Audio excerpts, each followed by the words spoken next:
Hi YouTube. Today I'm going to show you the steps we're taking to restore this Colt Trooper that I revealed a week or so ago that I'm going to restore, and I'm going to show you the progress it's made so far, and I'm going to do it just like I did in the last restoration project. I don't have the gun in my possession. It's at the local gunsmith's shop. But I'm going to show you so far where it stands. We're going to do it on a computer screen. I do apologize for the quality of this, but hopefully you'll follow along and see what we've got here. So here's the first picture of it. This is it starting to be stripped down. And I'm just going to flip through a couple of these pictures and I'll stop at a couple of the bulletin points that I'd like you to see. But that's a fully assembled gun. No grips on it or anything. Of course, we're going to pick out the perfect grips on it. If you can see, there's a lot of pitting on this thing. This is a horrible job.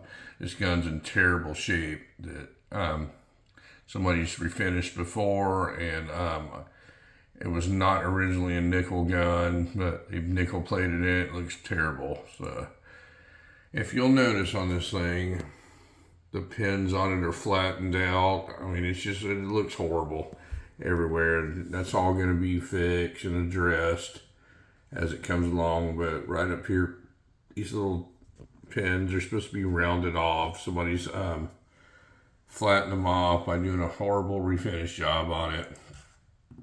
Here's all the parts that have all been taken apart, and everything's laid all out and everything. Now, I am currently looking for a new side plate right here.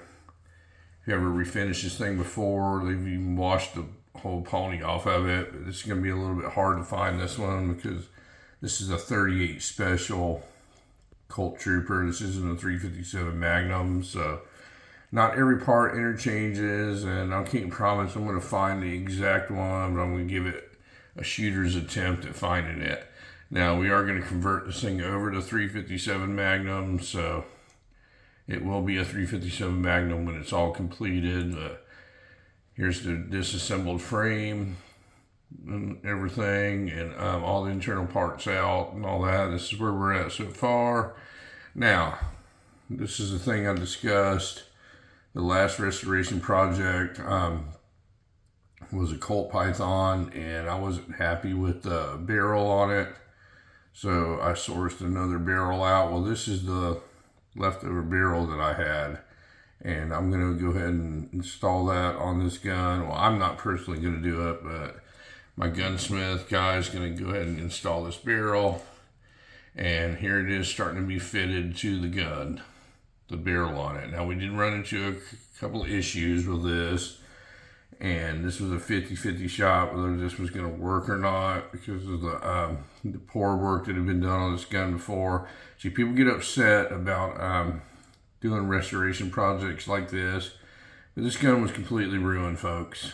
There's nothing that can be saved on this thing. Anything I do to it, it's going to be an improvement. So I see this as saving a Colt, not ruining a Colt. And I know the white glove collectors are going to be upset that we're doing a refinish job on this thing, but when this thing's done, it's going to be pretty awesome gun. But so the forcing cone and where this barrel comes in, this barrel's a little bit shorter on the inside, and I don't understand all the stuff that has to do with this, but it comes up a little short, and he said there's a 50-50 shot whether this frame was going to be ruined or not if he tried to fit this barrel on here. And I hardly have anything in this gun. I have next to nothing in it.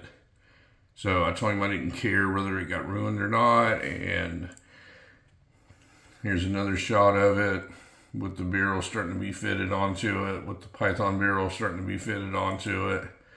Now, here's a close-up. You are going to have a little bit of gap up here, and unless it gets welded up, it's going to have a small gap on it, but I really don't care about that. I think when we put all the accents and everything on it, nobody's going to notice any of that. It's just going to look like a cool gun. And here it is starting to get fit towards it. And here's the final fit. He did make it work. As you can see, there's no gap right in here.